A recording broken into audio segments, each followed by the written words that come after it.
Snowstorm Another bomb cyclone is hitting the Rockies and the Plains with blizzard conditions. A powerful bomb cyclone is whipping the Rockies and Plains for the second time in 4 weeks, dropping snow that is making travel miserable from Colorado to Minnesota and beyond, delivering a temperature shock to a region that had been enjoying more spring-like conditions.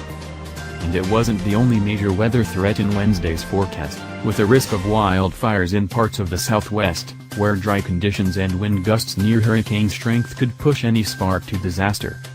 As for the bomb cyclone, heavy snow dropped in parts of South Dakota early Wednesday, and soon began slamming other states, including Wyoming, Colorado, and Minnesota.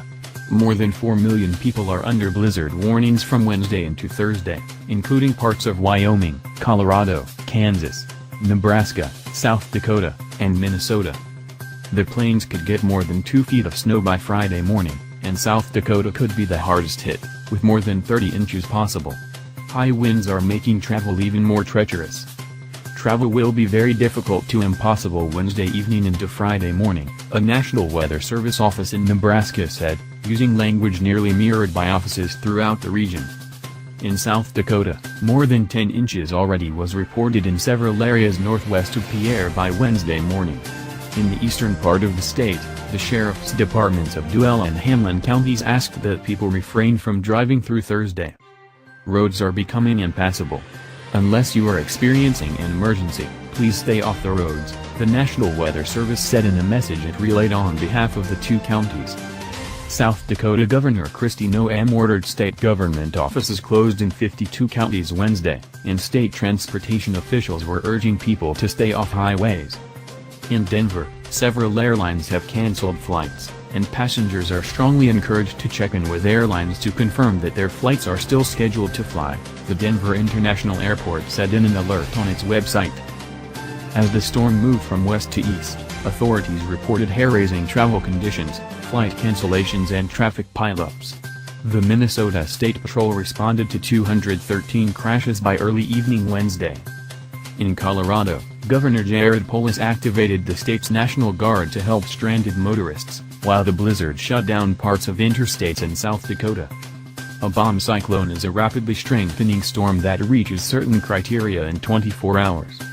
This one comes about 4 weeks after a similarly powerful system dumped heavy snow and rain on some of the same territory, leaving hundreds of millions of dollars in livestock and crop damage in Nebraska alone, largely through flooding.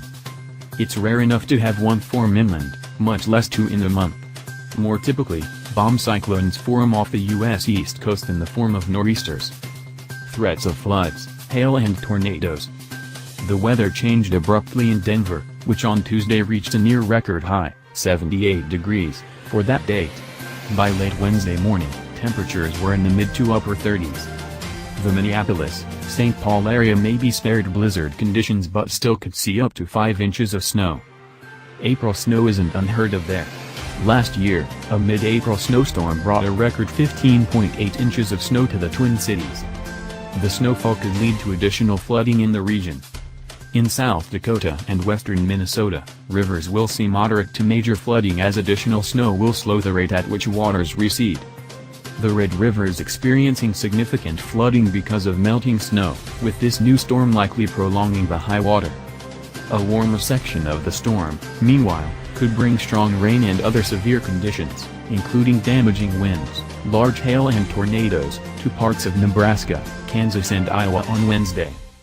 In Iowa, Governor Kim Reynolds urged Iowans to make preparations for flooding,